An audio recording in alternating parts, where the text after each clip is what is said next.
الحمد لله رب العالمين وصلى الله وسلم على سيدنا ومولانا محمد صلى الله عليه وسلم وأشهد أن لا إله إلا الله وحده لا شريك له وأشهد أن سيدنا محمدا عبده ورسوله وبعد marka koobaad ilaahay baan subxaanahu watacaala uga mahad celinaynaa nagu soo kulmiyey majliskan qiimaha badan leh iyo maqaamkan aan ugu ixtifaalayno dhalashadii nebigeenna sala allahu calayhi wasalam. majliskan oo kale in lagu kulmo waa nicmo weyn oo ka mida nicamta cadiimada ah oo ilaahay subxaanahu watacaala uu noogu nicmeeyey, maadaama aan xusayno oo aan tacdiiminayno oo aan ka sheekaynayno nebigeenni maxamed ahaa sala allahu calayhi wasalama oo ka mida nicamta wujuudkan ilaahay ugu nicmeeyey nicamta ugu waaweyn. maadaama aan ku jirno bishii nebiga sala allahu calayhi wasalama la dhalay oo bishii mawliid ah, bishii rabiicul awal oo nebiga sala allahu calayhi wasallam dhalashadiisa ahayd, meel kasta oo ay joogaan dadka muslimiinta ah waxaa habboon meel kastoo ay joogaan dadka muslimiinta ah waxaan habboon bishaan inta lagu guda jiro mar kasta inay badiyaan nebiga sala allahu calayhi wasalama, xuskiisa iyo sheegsheegiisa iyo ixtifaalkiisa inay badiyaan, iyadoo taasna ay ka keenayso maxabada nebiga sala allahu calayhi wasalama ay u haayaan. nebigeennu sala allahu calayhi wasalama waxa loogu ixtifaalahayo oo loo xusahayo oo xuskiisa iyo dikrigiisa iyo magaciisa loo haayo waa nebigeennu sala allahu calayhi wasallam inuu yahay nicmadii ugu weyneed oo ilaahay subxaanahu watacaala uu nagu nicmeeyey, iyo jeceyl nebigeenna sala allahu calayhi wasalama aan jecelnahay. waayo nebiga sala allahu calayhi wasalama oo la jeclaado haddee iimaankii aan rumayn lahayn ilaahay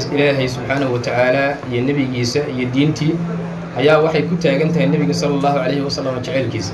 sidii nebiguba sala allahu calayhi wasalam xadiiska saxiixa ahaa uu ku yidhi laa yu'minu axadukum xataa akuuna axabba ilayhi min waalidihi wa waladihi wannaasi ajmaciin. axadkiin i rumayn mahayo oo iimaan kaamila laga heli mahayo ilaa uu ka noqdo mid iga jecel waalidkiisa iyo waladkiisa iyo dadka dhammaantoodba. marka nebiga sala allahu calayhi wasalama axad wax lagu jeclaado wixii ugu sarreeyey ayuu kulansaday nebigu sala allahu calayhi wasalam. waayo qofka bini aadamka waxaa ku jeclaan kartaa amaal uu kuu galay waa ku jeclaan kartaa, ama masiibo iyo wax kuu soo fool lahaa oo dhacdo xun ah oo uu kaa badbaadiyey iyadana waa ku jeclaan kartaa. nebigeennu sala allahu calayhi wasalam marka amaal qof bini aadama uu noo geli lahaa kii ugu weynaa ayuu noo gala nebigeennu sala allahu calayhi wasalama. wixii qof laga badbaadin lahaa yacni wixii ugu darnaa oo cadaabkii ahna nebigeennu sala allahu calayhi wasalama in wuu naga badbaadiyey oo asaga nebigu sala allahu calayhi wasalam sabab noogu ahaa. marka nebigeennu sala allahu calayhi wasalama waxa uu noogu yacni inaan ku jeclaanno ay tahay ilaahay subxaanahu watacaala ayuuna baray annagoo ka jaahil ah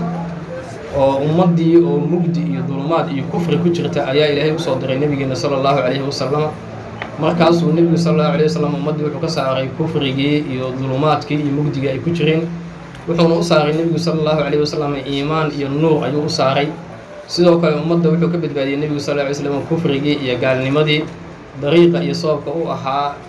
cadaabka iyo inay naarta ku waaraan. middaasna waxaan uga badbaadnay waa nebigeenna maxameda sala allahu calayhi wasalam. marka wixii aan ku jeclaan lahay nebiga sala allahu calayhi wasalam wax qof lagu jeclaado wixii ugu weynaa ayuu noo qabtay nebigeenna maxameda sala allahu calayhi wasalam. nebigu sal lla ly slam wuxuu u dhibtooday oo uu uga safray magaaladuu deganaa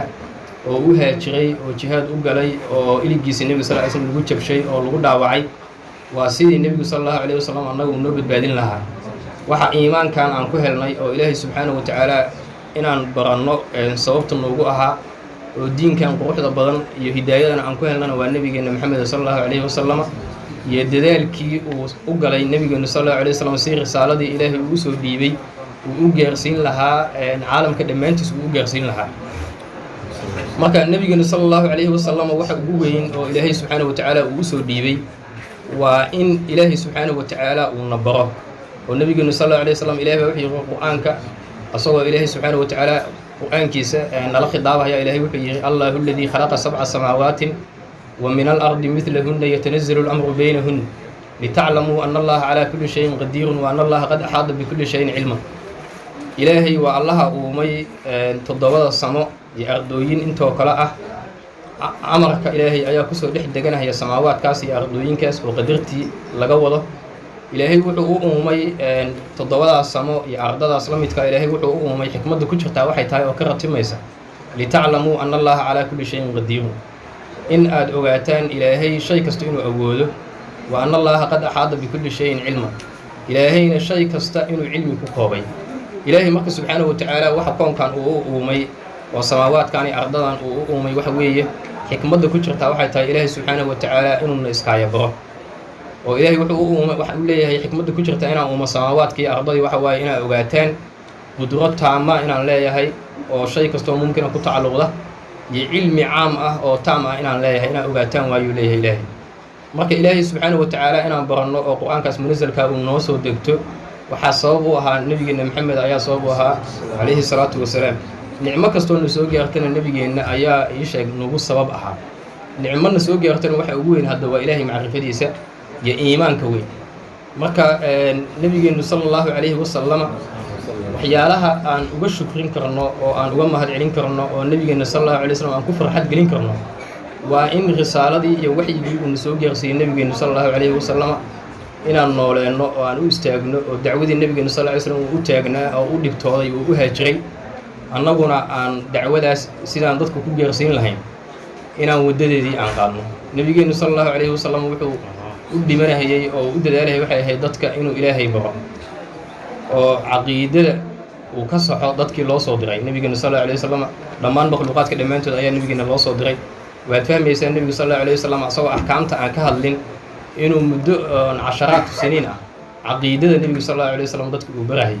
sidoo kale qur-aanka kariimka oo ilaahay subxaanahu watacaala uu soo dejiyey aayad ama suurad aan ka hadlayn caqiidada ma jirto. culammadu waxay dhahaan qur-aanka kariimka ah aayaadka fiqhiga iyo axkaamta ka hadlaya ama xukunka sharciga oo kale ka hadlayo caqiidada aan ahayn taqriiban waa 500 aayadood ama wax ka badan 500 ama ka yar wey oo u dhow. laakiin caqiidada qur-aanka 14 boqolka suuradooda qur-aanka suurad aan caqiidada ka hadlayn ama aan taqriirinayn ilaahay subxaanahu watacaala macrifadiisa ma jirto. waana midda nebigu sala allahu calayhi wasalam waqtigiisa ugu badan uu barahayay dadka suu dadka uu u baro ilaahay subxaanahu watacaala allihii uuntay si uu dadka u baro. waayo dadku markii ay bartaan allihii uumay markaas kabacdi ayay caabudi karaan oo axkaamtii kale ay la imaan karaan. marka nebigu sala allahu alayh wasalam wixii ugu weynaayo juhdigiisa uu ku bixinaya waxay ahayd usuulu diinka iyo caqiidada inuu tasxiixiyo oo umamka iyo dadka loo soo diray nebiga sal alla alay slam ummadda loo soo diray inuu caqiidadooda uu tasxiixiyo ayay ahayd. ilaahayna subxaanahu watacaala in badan ayuu ku booriyey basharka iyo bini aadamka inay tafakur iyo nadar la yimaadaan koonkan ku hareereysan oo inay fiiriyaan samaawaadka iyo ardadii dhulka ay ku tadabburaan si ilaahay subxaanahu watacaala ay u bartaan. ilaahay qur-aankiisa wuxuu ku yidhi inna fii khalqi samaawaati waalardi wakhtilaafi lleyli wannahaari la aayaatin liuli lalbaab. ardada iyo samaawaadka uumitaankooda iyo isbeddelka hamiinka iyo maalinta ilaahay wuxuu yidhi aayaad baa ugu sugan dadka caqliga u saaxiibkaa oo dadka ku tadabburaya samaawaadka iyo ardada ku tadabburaya hamiinka iyo maalinta iskhilaafkooda. ilaahay wuxuu ku ammaanay inay leeyihiin yacni dad caqli u saaxiiba inay yihiin oo dadka calaamaadka ka fahmi kara isbeddelka hamiinka iyo maalinta iyo samaawaadka iyo ardada oo u daliilsan kara ilaahay subxaanahu watacaala jiritaankiisa, ilaahay xayaatadiisa, ilaahay qudro iyo iraadiyi cilmi inuu ku tilmaaman yahay iyo sifaat kamaala. dadkaas ilaahay wuxuu ku tilmaamay inay yihiin ulul albaab inay yihiin. ilaahay wuu ka hadla wuxuu yidhi aladiina yadkuruuna allaha qiyaaman waqucuudan wacalaa junuubihim wayatafakkaruuna fii khalqi samaawaati walard. kuwaas waa kuwa ulul albaabka, waa kuwa ilaahay subxaanahu watacaala xusahaya istaag iyo fadhi iyo dhinac dhinac baa ilaahay u xusahaya oo haddana ku fikirahaya samaawaadka iyo ardada uumitaankooda ku fikiraya. oo samaawaadka iyo ardada markay fiiriyaan waxay leeyihiin rabbanaa maa khalaqta haadaa baadilan, rabbigeenu umaada uumin shaygan oo samaawaadkan iyo ardadan ah baadil ahaan iyo cabad ilaahu umaada uumin.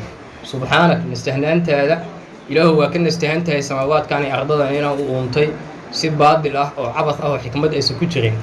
inaa u uuntay ilaahu waa ka nastahan tahay ayay leeyihin faqinaa cadaaba annaar. marka dadkaas ilaahay wuxuu ku tilmaamay ulul albaab inay yihiin. nebiguna sal alla alay slam aayaddaas markuu aqriyay wuxuu dhihi jiray weylun liman laakahaa bayna fakkayhi walam yatadabbara fiiha. cadaab wuxuu u sugnaaday iyo halaag qofka aayaadkaas yacni carabka iska marsiiya oo iska celeeliya asagoo aan ku tadabburin aayaadkaas aan ku tadabburin. sidoo kale waa ogtihiin xadiiska nebiga sal alla alay slam qofku habeenkii markuu soo kaco xilliga dambe waxaa la amray inuu aayaadkaas aqriyo oo qofku uu ku tadabburo oo samaawaadkii ardadii iyo cajaa'ibulmakhluuqaat qofku inuu ku tadabburo ilaahay subxaanahu wa tacaala jiritaankiisa iyo adilada ilaahay tusinaysa iyo ilaahay cadamadiisa iyo qudradiisa iyo iraadadiisa tusinaysa si uu uga qaato. marka in badan qur-aanka ilahay wuxuu ku tarkiisiyey nebiguna sala allahu calayhi wasalam dacwadiisii ficlan wa qowlanba uu ku ta'kiidiyo ku ta'siisiyey dadku inay ku dadaalaan ilaahay subxaanahu wa tacaala barashadiisa inay ku dadaalaan oo qofka muslimka ah waxaa laga dhigay awal waajib cala almukallafi qofku markuu qaan gaaro waxa ugu horreeya oo ku waajibahaya waa barashada caqiidadii weye wax ugu horreeya qof ku waajibahaya tawxiidka inuu qiro waa haddee tawxiidka inaad qirtid oo caqiidadii aad baratid waa inaad raacidid waddadii nebigeena sal allahu alayh wasalam oo nala soo diray haddii nebiga itibaaciisa iyo iqtadihiisa waa waxaan ku noolayno oo ku ixtifaalayno nebiga sal alla alay slam bishaa mawlid aan ku xasuusanayno waa nebiga raacitaankiisa nebiga sal lla ly slam raacitaankiisana kow waxaa ka ahda waajibkii koowaada nebigu kuu waajib yeelay inaad ka bilowdid nebiga sal alla alay slam iqtadihiisa oo ah caqiidadaada inaad tasxiixisid waayo caqiidadaadii oo aad tasxiixisid adilo aad ku baratid shubahaadkii kusoo arooraya aad ka difaacdid waa adoo nooleeyey usuuludiinkii waa adoo dacwadii nebigu sal allahu alay wasalam iyo risaaladii nebigu sal ly slam uu u taagnaa adoo u istaagay wey. marka waxaa noo habboon qof kasta oo muslimana u habboon in uu nebiga sal allahu alayh wasalam hadday ku dayashadiisa nebigu sal ly slam maxabadiisa waa nebigii iqtidihiisii wey waa kii nebigu sal allahu alay wasalam asoo yacni haddee iqtidaha iyo istislaamka iyo daacada nebigu sal ly slam waa midda lagu helahayo ilahay jecelkiisa lagu helahayo waa midda sacaadatu daareynka lagu helayo taasna waxay ka ratimaysaa nebiga in la raaco ilahay waa kii qul in kuntum tuxibuuna allaha fattabicuunii yuxibibkum allah haddaad tihiin kuwa oo ilaahay subxaana wa tacaala haddaad jeceshihiin isoo raaca nebigu sal ly slam ilahay waadna jeclaanahay hadda raacitaanka nebiga sal ly slam aan raacayno oo maxabada nebiga sal ly slam aan raadinayno kow waxaa ka ah oo awal ka ah nebiga sal ly slam aan uga daysanno dacwadii nebigu sal ly slam uu la yimid yacni inaan faafino oo diintii dadkii aan gaarsiino diintana waxaan ka bilaabayno kow waa inaan faafino iimaaniyaadkii iyo caqaa'idkii inaan faafino waayo caqiidadu markay ansaxda kabacdi ayaan faafin karnaa fiqhiyaadkii iyo suluukiyaadkii iyo cibaadaadkii iyo mucaamalaadkii iyo waxyaalihii kale oo caqiidadu ay ku dhismaysay. marka caqiidada ahmiyad gooniyahay leedahay markii laga hadlayo nebiga sal allahu alay slam waxyaalaha aan ku raaci karno ama nebiga sal slam aan ku farxad gelin karno kow waxaa ka ah nebiga sal ly slam dacwadii u leedahay inaan nooleyno dacwadiina waxay ka bilaabanaysaa ilaahay subxaanahu wa tacaala inaan annaguna baranno dadkana aan barno caqiidaduna waa intaas inaan annaguna ilaahay subxaanahu wa tacaala aan baranno dadkiina ilaahay subxaanahu wa tacaala aan baranno. marka caqiidada zamankan haddana aan sii joogno oo hadda zaman fitantu badan tahay ah in badan caqaa'idkii dadka muslimiinta ahaa la tashkiikinahayo shubahaad lagu soo aroorinayo ahmiyad gooniya ayay leedahay inaan caqiidada aan tarkiisino oo caqiidada aan ku dadaalno oo qof kastoo muslima isla xisaabtan iyo muraajaco naftiisa khaasa uu ku sameeyo iyo mucaahado oo uu ogaado ictiqaadkaas nebiga sal ly slam uu la yimid iyo caqiidadii nebiga sal ly slam uu na baray inta aad ka haysato inaad ogaatid macrifadaa u leedahay inaad ogaatid mustawaha ka joogtid inaad ogaatid waayo acmaasha kale oo aad samaynaysid dhammaanteed waxay ku dhismaysaa caqiidada ayay ku dhismaysaa haddii caqiidadaadu ay saxan tahay dhammaan acmaasha kale oo dhan haddii caqiidada aysa saxnayn yani acmaasha kale aad samaynaysid dhammaanteed wax laga aqbalahay ma jirto qofka waxaa la dhahaa haddii caqiidada yacni tusaale ahaan hal masalo oo kale ay ka khaldanta uu ku gaalooba tusaale ahaan ilaahay inuu qaadir yahay oo kale kasoo qaad waa hal caqiido ilaahay qaadir inuu yahay haddii aad jaahil ka tahay ama aa inkirsan tahay ilaahay inuu qaadir yahay oo kale qofka inkira tusaale ahaan ama maba yaqaanin qofkaas wuu cibaadaysanahayaa salaatuleyl uu tukanahayaa maalin kasta waa soomaa qur-aan u akhristaa waa cibaadaystaa kitaabuu bartaa wax kastuu akhristaa caaqiro markuu tago qofkaas mukhallad fi naar u noqonaya so wuxuu ku gaaloobayaa qofku hadduu ilaahay qaadir maahan qofku hadduu aamino intaasuu ku gaaloobaya wax alli wuxuu cibaado samaynahay marka wax ka asaxaya ma laha halkaas cibaado oo uu aaminsanaa ilaahay inuusan qaadir ahayn ayaa baabi'inaysa dhammaan wuxuu cibaado intuu adduunka joogay uu qabsaday taas cagsigeed qofku haddii caqiidadu waa u saxan tahay oo ilaahay subxaanahu wa tacaala uu yaqaano tawxiidka uu qiro oo si dhaba caqiidada uu yaqaano haddaan qadarno qofkaas inuusan wax salaada la iman oo soom uusan la iman yacni jaxdina ugama tegin macaasi uu iska samayn jiray macaasi dhammaanteed kabaa'irta uu kori jiray qofkaas caaqiro marku tago mashiicada ilahay ku jira ilahay hadduu doono waa u dhaafayaa hadduu doono ilahay waa cadaabaya haddii la cadaabana akhiiran jannuu gelahay qofkaas marka waxaa ogaanaysaa yacni caqiidadii oo hal masalo asal ay kaa khaldan tahan cibaadadaadii dhan inay baaba'ayso oo mukhallad fi naar ay noqonayso haddii acmaashii kale kaa khaldanto caqiidadii kuu saxan tahana akhiiran janno inaad gelaysid bal mashiicada ilaahay baa ku jirto laga yaaba ilahay ku dembi dhaafo haddii yacni aad ku gaaloobin aan ka wadnaa wax caqiidada ka soo harayo aadan inkirin waxyaalihii kaleo macluum min addiini bidaruura ahaa oo kale marka caqiidadu ahmiyaddaas ay leedahay waa waxa dhammaan acmaasha kale iyo mucaamalaadka iyo cibaadaadka iyo suluukiyaadku dhammaantood ay ku dhismayaan waa marka cilmulkalaamka iyo qofku inuu caqiidadii bartana waa hadda nebiga sal ly slam sidaan kasoo gaarnay waa sida qur-aanku oo in badan oo ka mid uu ku booriyey waa dhaqankii salafkeennii suubanaa waa garanaysaan alimaam abu xaniifa wuxuu dhihi jiray cilmulkalaamka fiqhu lakbar ayuu u yaqaana fiqhu lakbar fiqhigaan iyo axkaamtaan wuxuu dhihi jiray fiqhu lasqar kitaab weyn oo caqiida uu leeyahay u baxshay alfiqhu lakbar fiqhigii weynaa waayo fiqhiga weyn iyo fahamka weyn hadda ilaahay subxaanahu watacaala inaa fahamsan tahay o ilaahay subxaanahu watacaala aad taqaanid wey oo ilahay aad garanaysa waa garanaysaan imaamu maalik raximah llahu tacaala wuxuu ahaa imaam ayuu ku ahaa cilmulkalaamka imaamu maalik wuxuu alifay kitaab alraddu calaa ahli lahwaa qadariyadii kitaabbuu ka alifay wuu radiyey imaamu maalik wuxuu leeyahay yani sheekhiisa ibnu hurmus cabdallah ibnu yaziid ibnu hurmus wuxuu ahaa yani sheekh mutakalim uu ahaa imaamu maalikna asagoo arday u ahaa sheekhaas mutakalimka imaamu maalik asaga ka sheekeynaya wuxuu leeyahay wa kaana ibnu hurmus oo sheekhiisii basiiran bilkalaami cilmulkalaamka wuxuu leeyahay nin caalim ku ah oo aragti dheer u leh ayuu ahaa wa kaana caaliman fii ma ikhtalafuu fiihi min hadihi alahwaa waxyaalahan dadka ahlubidaca ay isku khilaafeenna wuxuu leeyahay sheekhaygu wuxuu ahaa buu leeyahay ibnu hurmus ah nin caalim ku ah oo mutakalim ayuu ahaa buu leeyahay oo cilmulkalaamka caalim ku ah wa kuntu uxibu an aqtadiya bihi buu leeyahay waxaan jeclaa buu leeyahay anigana inaan uga daysado oo mutakalim aan noqdo oo cilmulkalaamkii basiir aan ku noqdo ayaan jeclaa buu leeyahay alimaamu maalik raximahullahu tacaala maalik binu anas oo culummadii salafka ka mid imaamu shaafici waa garanaysaan sidoo kale wuxuu ahaa imaam oo kabiir ah oo caqiidadana kitaabka ka qoray mutakalimna ayuu ahaa sidii uu soo guuriyey wakaas hadda ibnu hurmus aan ka soo noqliyay dahaba shucabuliimaan ayaa bayhaqi kusoo guuriyey bayhaqa shucabuliimaan kusoo guuriyey sidoo kale bayhaqi wuxuu kusoo guuriyey kitaabkiisa la yihahdo manaaqib alimaamu shaafici maalin maalmaha ka mid ah wuxuu yidhi imaamu shaafici bacdu lfuqahaa ayuu la dooday buui markaas wuxuu yidhi faxaqaqa wadaalaba wadayaqa yani masaa-ishii uu ku taxqiiqiyey buui oo wadaqaqa yani waa ku tadqiiqiyey oo yani waa ku cariiriyey masaa-ish ciriir ayuu ku geliyey markaasaa imaamu shaafici waxaa la yidhi yaa imaam hada liahli اlkalaam laa liahli اlxalaali wاlxaraam imaamu shaafici waxa la yidhi warkaan aa sheegaysid waa warkii mutakalimiinta aduu nin faqiiha tahay oo hadda xalaali xaaraam ka hadlee baabkan tadqiiqa iyo taxqiiqa iyo fuqahada ka daawala baabkan baabkaagi maaha aduu nin faqiiha miskiinhaas ka tahay markaasuu imaamu shaafici wuxuu yidhi axkamnaa daaka qabla hada cilmulkalaamkaas waxaan soo sugnay buu yidhi kan ka hor marka cilmulkalaam soo sugnay kabacdi oo tadqiiqi iyo taxqiiqi iyo tadqiiqii aan soo baranay kabacdi fiqigan u nimid oo fiqigan aan bilownay macnaha waxaa la moodahayey inuu iska yahay yani nin xalaali xaaraam kaliya kala yaqaana laakiin aan aqoonin yani masaa-isha daqiiqa iyo cilmulkalaamka ayaa loo mariyey marka wuxuu yidhi axkamnaa daaka qabla haada kaas oo kalaamka ah oo daqiiqulmasaa'ilka waxaan soo sugnay buu yidhi kan oo fiqhiga ka hor aan soo sugnay marka kaasna waa imaamu shaafici raximah llahu tacaala imaam weyn oo wuxuu ahaa mutakalima ayuu ahaa oo cilmulkalaamka mustawa caaliya ka gaaray intuusan xitaa fiqhiga baran ka hor sidoo kale imaamkan aad garanaysaan salafka zuhayr ibnu xarb abu khaythama la yidhaha waa aimada waaweyn oo muxadisiinta kibaarta waa min aqraani yaxya ibnu maciini raggaas aqraantoodii waay ragga la siman waay abu khaythama wuxuu yidhi wallaahi lawadidtu annii tacallamtu hada alfan ama hada alcilm waxaan jeclaystuyi cilmigan inaan barto oo wa asqada cannii hulusa riwaayati waxyaalaha aan weriyo xadiiska ah huluskeed inay iga dhacdo oo iga dhunto oo cilmulkalaamka aan bartaan jeclaaday waxaa ku dhacday abu khaythama waa muxadis weyn oo kabiir oo kitaabo waaweyn iska leh ma'muun baa la dooday markaasuu ku ilzaamiyey mas'ale cilmulkalaamka ku ilzaamiyo masalatu qur'aan ka tirsan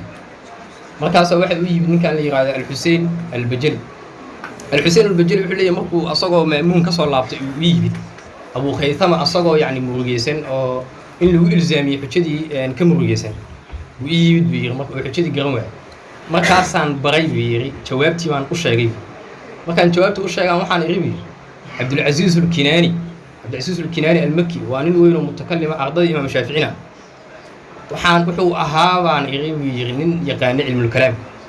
wuxuu idin dhihi jiray cilmigan علم الكلام وعلم مهم وعلمي عاد نفتي نكون ديارين كدان أهل البدع أنا لضوا ضنا وديار قرابي كتان علمي كان أنت عن نور هاي يقبرت أيوديه جري عبد العزيز بن الكناني ما كان حيربي عبد العزيز بن الكناني وأعضاء الإمام الشافعي ومتكلم أبو خيثم وصاص إن ديه جري وأنا كدي دين إلى علم الكلام كبرتان ما كان ما أنت هذا وكاس مأمون حجدي وكوي الزامية ما كوي يربي أبو خيثم ما كان سامح عن بريبي حجدي وجوابي لها مأمون حجدي وكحجي أبو خيثم ما كان حجدي يجوابتي عن بري ما كان سوحي يربي والله لو وددت أني تعلمت هذا العلم وسقط عني ثلث روايتي وحن شعلستيبي إن علمي أقانو علم الكلام كان رواية إذا صدق مال أي دعوة كان شعلستيبي كله ما كان سوحي يحيى بن معين أقرأ إنسان محدث كوينا يحيى بن معين وحي يربي وأنا أقول ما تقول أنا وحن ليه بالسيد على ذايو يحيى بن معين تكسب ليه وحن أنا شعلستي إن كان علم الكلام كي برضه رواية الحديث كصدق مال أنا أقوله يعني أهمية أي لا هاي يعني حجوينك علمي iyo sida yani cilmi kalam kan uu difaacayo shubaahada ahlu bidci waayo maamuun iyo rag muctasilay oo badan jooga muhaddisiintiina ma haystaan waxay isaga difaacaan marka wuxuu leeyahay Abdul Aziz al-Kinani waa ardayda Shaafici mutakallim buu ahaa Hussein al-Bajali mutakallim kale waa asna xilligaas uu jooga waa rag yani rag wada salafka cilmi kalamka yaqaan marka wuxuu leeyahay raggaas oo kale noqdo cilmi kalamka aan barto ayaan jeclaa waa garanaysan ragga kale oo salafka ah oo aad cilmi kalamka uga hadlo inay yaqaan waxa kamid ah ninkan yaa Abu Bakr al-Ismaaciili أبو بكر الإسماعيلي وإمام سلف عقيدة ليه عقيدة أهل السنة اللي يعني أما اعتقاد أئمة أهل الحديث نوال ده أبو بكر الإسماعيلي وحول ليه يعني حجة أيام مالين وحول ليه رق يوسف أوجي وكذي ما كان بيلا وبح صدام ويولي رق فقهاء بانو تجي ويجوا وياه ركلوا محدثين هم تجي ويجوا وياه مساجد كان صواب قليل ولا ما المتكلم الله كل ما وحول ليه ما كاسو يجت جوابي حجتي ما كاسو وحول يغجي أسعبت سحوكية تعلموا هذا العلم فإنه عمدة من عمد الإسلام وعلمي أمرت علم الكلام كامل ويو تير كمدة تيرك إسلام وقت إمام قصاص له وأبو بكر الإسماعيلي يعني قرني سدحاد ويا ماذا صارون يقرني باللباد وإمام السلف وحين كبر سنايين أهمية علم الكلام كلية أي ماذا صار شغلون إمام خلف كون كل جزء وإمام السلف كنا براروجنا هي ضدك يو فقهاء المحدثين تيك يعني مدرسة سلفك لما أنتوا تكبروا وجهنا علم الكلام كين إن أي برتان مركا إن بدنا حاجة سان ضدك قارئ علم الكلام كذا عايزنا يعني ما وحكي شيء ده يعني سلفك وين كل علم الكلام مركا دي أبو حنيفة إمام الشافعي إمام مالك زهير بن حرب عبد العزيز الكناني يحيى بن معين أبو بكر إسماعيلي هكذا صار هذه ليه علم الكلام كله برتو ويجي علم الكلام كأي برنا يعني حد عيد كلو لقى قاضنا هيو أو سلف أو وكذا لقى قاضنا هذا مجهول بل أبو خيثم وحول ليه هي زهير بن حرب وإمام سلف كه حسين البجلي وحول ليه مكي عن كو يري حجدي عن بري ويربي يرويل كي عن كو دي بهاي علمي عن بر فإنه حدث أصار لنيها أو ولي بيحول يجري مساجد كان لقل ويربي مكاسن مساجد كان لقل يعني علمي بري من الكلام marka waa ay masrafa oo ilmahooda inta u dhiibtaan yani aymada kala dhahay la gal masaajid oo cilmi kalaamka iyo quraanka waa imaam weyn oo muhaddis oo kitaabo weyn ka alifay cilmiga xadiiska kitaabo weyn ka alifay marka waxa xagaas ka ogaanaysa yani qiimaha aymada salafka dhexdooda uu kala ahaa cilmi kalaamka uu kala ahaa waayo cilmi kalaamku waa cilmiga kaliya lagu difaacayo shubahaadka yani hadda qof zindiiq ah duu yimaado ama qof mulxida ama qof diinta wax ka sheegay yani ninka fiqiiha la hadli maayo فقيه حلال حرام كهلا وحكبوا سي صنديق لما نك النحوه يغاني نك بلاغه يغاني كصرف يغاني مفسر كا متكون لما هلك نك صنديقه نك صنديقه كلي waxa la hadli kara cilmi kalaamka qofka yaqaan kaliya la hadli qofka mulxidka diinti tashkiiki waxa la hadli kara qofka cilmi kalaamka yaqaan kaliya la hadli kara الامام ابو القاسم القشيري ورسالان قشيريه iskale oo tasawufka waxa la weydiyo waxa la culimadu ma kala fadli badan yihiin oo cilmiga ma ku kala fadli badan yihiin محاس الجهاد الأكبر لها وكاسوي علماء وكلا فضل بدين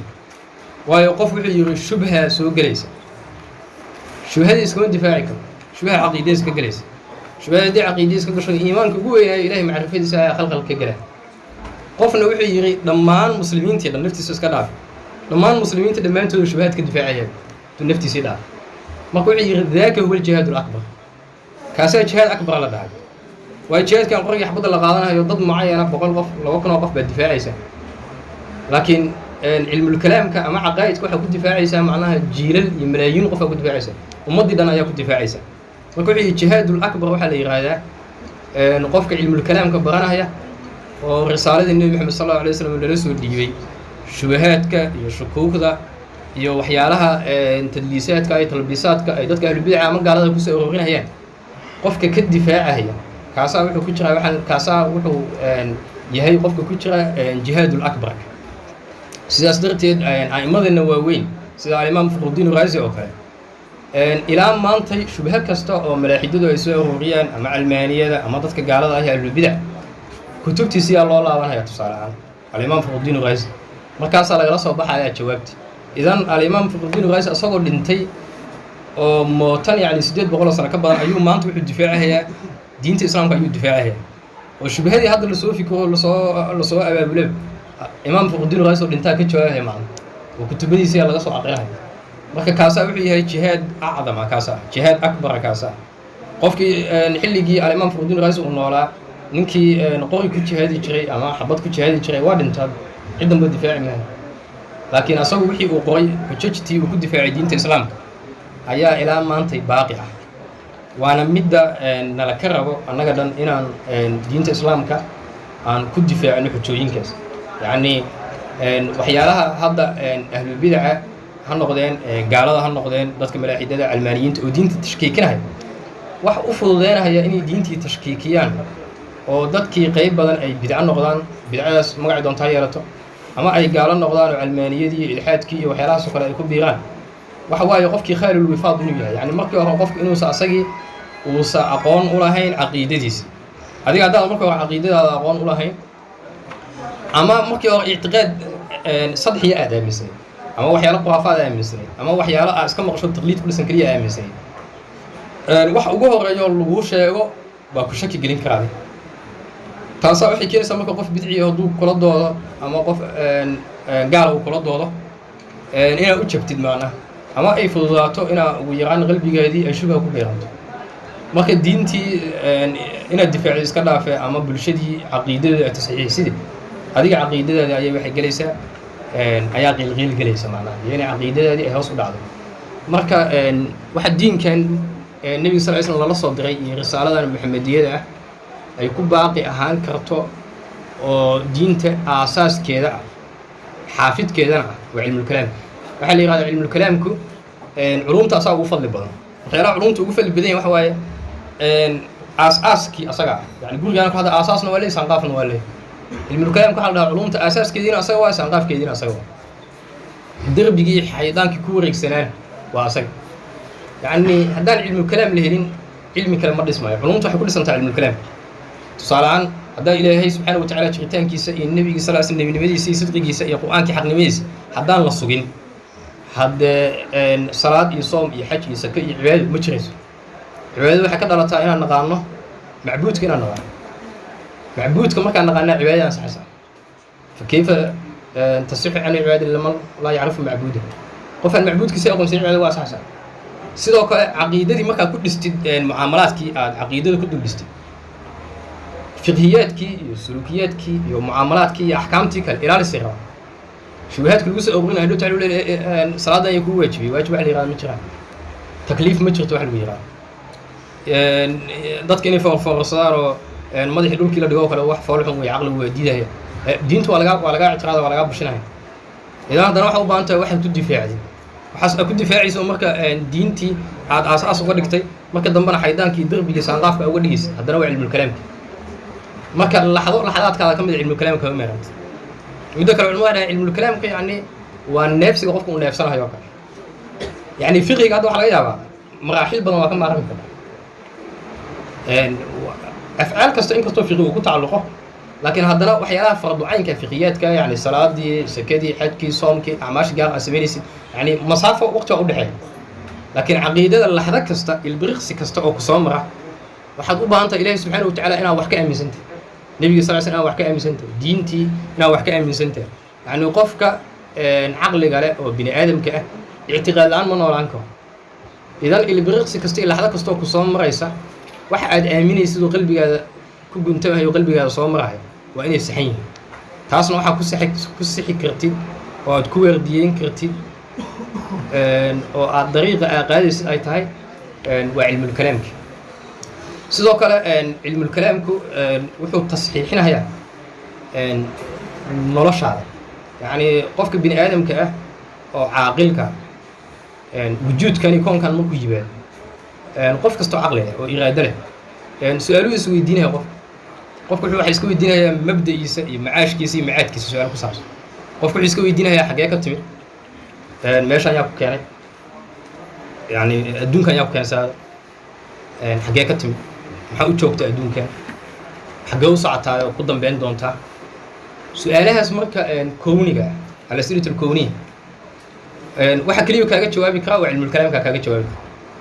yani fiqhi iyo cilmi kale kaagama jawaabi karo yaa ku keena meeshaan haddii lagu yaqaano. haddii lagu dhaho xaggee u socotaa, xaggee ku dambeynaysaa, masiirkaaga iyo mustaqbalkaadu maxay noqon doonaan, inta adduunkan joogto maxaa lagaaga baahan yahay inaad aamintid oo rumaysid. waxaasoo dhan waxaa kaaga jawaabahaya marka waa cilmulkalaamka waa marka ahmiyadda waxaan isku baraarujinayno waa nebiga sal alla alay slam risaaladiisii aan ku farxayno oo aan u ixtifaalayno dhalashadiisa nebiga sal alay slam. risaaladii uu la yimid waxaa aasaaska u ah inay tahay cilmiga caqiidadeena. risaaladaas inay baaqi ahaato waxaa aasaaska u ahna cilmiga caqiidada inay tahay. risaaladaas inta ay joogto waxaa xifdinahaya oo lagu ilaalinahayo oo shubahaadkii shukuuqda lagu soo aruurinayo looga difaacayana in cilmiga caqiidada ay tahay. qof kasta oo annaga naga midana uu muraajaco ku sameeyo naftiisa aqoonta uu leeyahay cilmulkalaamka aqoonta uu leeyahay inuu ogaado yani cilmulkalaamku waa cilmun yuqtadaru macahu calaa ihbaati alcaqaa'id addiiniya biiraadi alxujaj wa dafci shubah. yani waa cilmiga aad ku baran karto caqiidadaada inaad adillo kusoo ogto shubahaadkana uga difaacdo. marka cilmigaas marka inaad ogaatid mustawaha ka joogtid taasaana marka baad waxyaalaha hadda in badan bulshada kusoo furmay oo ah ilxaadka. yani waagi hore waxaa jiri jiray ilxaadku labay culammadu u qaybaan ilxaad camali iyo ilxaad nadari ah. ilxaad camali waxaa laga wadaa qofka yani ilaahay subxaana watacaala jiritaankiisa ma diidana, laakiin midda ilahay qur-aankiisa ku yooraya afara'ayta man ittakhada ilaaha hawaa wa adallahu llahu calaa cilmi. yani qofkii inuu iska raaco hawadiisa iyo raqabaadkiisa iyo waxyaalaha uu jecel yahay oo dhaqankiisa diintii uu ka fasliyo, kaas ilxaad camaliya waay macna. yani camalka aad qabanaysid inuu camal mulxid yahay laakiin ilaahay subxaana watacaala wujuudkiisa aadan inkirsanayn. ilxaad camaliya marka waa jir waana badnaa, laakiin ilxaadka nadariga oo ah qofkii wujuudka ilahay inuu inkiro si afraad ah ayuu u jiri jiray. yani adduunka ma soo marin si hadda firqooyinka u soo mareen ahlulbidca oo kale. firqo magacooda la yihahdo mulxidiin adduunka ma soo marin macna. firqo yani madhab leh oo usuus leh oo kitaab aliftay oo maraajic leh oo magacooda la yihahdo mulxidiin adduunka ma soo marin. ilxaadka nadariga macnaa wuxuu ahaa ashkhaas buu koobnaa. qofkan shaki baa ku dhacay ilahay jiritaankiisu ka shakiyey keligiisu ku gaabay, qofka an kale ilahay jiritaankiisu inkiraya keligiisu ku gaabay. laakiin hadda social mediaha iyo baraha bulshada iyo adduunkiiyo cawlamo waxa la yihahdo globalization adduunkii yani hal magaalo camal noqday oo waxa daafay adduun ka dhacaya adduunkii dhinaciisii kale u gudbayo ayaa waxay fududeysay ilxaadkii nadariga ahaa meel kasta inuu ku faafo. taasaa waxay fududeysay marka dadkii dhahayay ilaahay wujuudkiisa inkirahayay ama ilaahay wujuudkiisa ka shaki gelinaya. yani ma ahan marka mulxid leen qofka ilaahay wujuudkiisa keliya inkiraya macnaha mulxidku maaha. mulxidku waxaa soo gelaya yani qof inkiraya ilaahay wujuudkiisa kow, qof ka shakisan ilaahay jiritaankiisa, qof dhahaya ilaahay waa jira laakiin tadbiirka dabiicada ama koonka shaqo ilaahay kuma leh oo koonkan dadku isagaa maamulan kara macnaha. qof dhahaya ilaahay waa jira koonka isagaa maamula laakiin tashriica iyo axkaamta ilaahay shaqo kuma le dhahaya. yani waxaas dhan malaaxido yani qofku duu yirahdo ilaahay koonkan isagana maamulahay tusaale ahaan, laakiin tashriica iyo axkaamta jideynteeda annaga qawaaniin iyo dasaatiir degsanayna yani axkaamta annaga noqosaysaa salaad iyo soom iyo xaj waxa ilaahay lagu waajibinaya acmaasha saan anagu shaqaysanayno yani shaqo ilaahay kuma le qofku dhaho waa mulxid. haddii uu tadbiirka guud oo koonka qofku inkirsan yahay ilahay inuu ku leeyahay mulxid waa, hadduu ilaahay ka shakiyo ama ilaahay inkirana waa mulxid. marka aaraadaas oo dhan oo hadda yani si xawli ugu faafaysa waddamada islaamka qofku wuxuu uga badbaadi karo waa aqoonta iyo barashada cilmulkalaamka. yani qof dhahaya ilaahay ma jiro qofku dhahaya u daliilsan maysa yani aayad qur-aan u daliilsan maysa xadiisna u daliilsan maysa. waxaa laga yaabaa dad badan islaan cilmulkalaam waxaa uga baahanta qur-aanka iyo xadiiska haysata, laakiin qof gaal ahoo ku dhahaya ilaahay ma jiro qur-aan uma daliilsan karti ده آيات القرآن سوقة في الله شق كل ياده إلهي بيجري ما له إلهي مو تقول تاجين إذا القرآن مدري سنكر القرآن ده مدري سنكر الحديث مدري سنكر إذا سؤال الدول سما علم الكلام كي منطقي علومتي معقولات كانوا كعرّ صواح على هذا هاي إنا برتمرة هو على واحد فلسفايو وحن بركة ما وحنا شقبتها دين الإسلام كنا دفاع الرسالة النبي محمد صلى الله عليه وسلم أبيس معناه واحد سكينة هي ما عقل الشقينا هي ما وخاص بنت هذا قف دار العلم يتاعي هنا منطقي برتي هنا علم الكلام كي برتي هنا علومتي معقولات كبرتي واحد كستو دين الإسلام كان دفاعي كرتي هنا تكون دفاعي وأودي يرسل عدو يا واحد دين الإسلام كان دفاعي كرتي هنا أودي يرسل وفكم يلحد كأوحى كل دول هذا وكلنا نقاش هذا الدين تسيد أو قن علاه هنا أودي يرجع روايته يقولها وأوتينا مسافة القصر كستا ميل كستو مسافة قف متكلم وعقيدة أهل السنة الدلة كوي غان شبهات كينا كجوابك إنه جوالها يعني أنت إلى قال كأيو كلا دان ران تدوب غلو كلمة تروي تدوقف ويران وأنا لقيها معنا متكلمين وعقائد كي الدلة كتقع عقائد كي شبهات كدفاعي كت الدلة جوا ميل مسافة قف عقيدة الدلة كوي غان شبهات كينا كدفاعي كت ضد كاصل عند الدفاع والدنبابة يعني سيدي فرض كفاية ضوء marka waa muhiim inaan helno dad fardu kifaayadaas nagiridi kara inaan helno dad risaalada nabigeena sallallahu alayhi wasallam uu la yimid difaaceeda dad u istaagay karana helno nabiga sallallahu alayhi wasallam waxaan ku farxad gelin karnaa oo nabiga sallallahu alayhi wasallam aan ihtimaalkiisa ku muujin karnaa inaan caqiidada tasxiixeeda iyo barashadeeda iyo faafinteeda aan ku dadaalo aniga waxaan ku tabaniyaa yani in badan markaan arko احتفالات يعني حوق لو دغايو يسيل اسكو imaanahayo iyo cadadkan kasrada heylada isku imaanaysa iyo xoolaha lagu bixinayo hantida way fiicanta nabi sallallahu alayhi wasallam ihtifaalkiisa laakiin sidaas oo kale cushurkeeda oo kale hadaan ku bixin lahayn cilmi kalaam ama caqiidada hadaan ku bixin lahayn macnaha waxa laga yaabaa wadankeena dhan maanta ahlu sunna ahaan oo madhabkii ashaacirada iyo mutakalimiinta ayaa soo noolaan lahaa oo quwo iyo xoog yeelan lahaa يعني أنا قدر فقدين الرئيس سعودان نقول لهم يعني فقدين الرئيس سعودان نقول لهم يعني قالوا يبدعوا شبهات كل ما أنا عبسنا وهابي وشيعة يحسوا عن كل بنهم يعني ضد قوة وودلة وعقيدة يغنى كتبت المدورات كا يغنى الدلة دي شبهات كل حصل يغنى نقول مركا وفي عنتها معنا مولدين أنا يعني العشر وحدها هدي عن كل إنه يعني عقيدة سأقوم نصرها ومجالك استقلال ما كانت موجودة في الناس اللي يقالوا عشر كم يد عن عقيدة كبرى عقيدة عن كبرين صار مكتوب عقيدة عن كفرنا كتبت عقيدة عن كسر قدرنا عقيدة برشيد جودة عن قلين انتس وأنا وحير واحد بدن بعنا نوقف سميرة مذهب كأنه وكوكر نقولنا مركا نوم كل رأنا إن شاء الله تعالى انتصر كسر قابنا هيا والسلام عليكم ورحمة الله وبركاته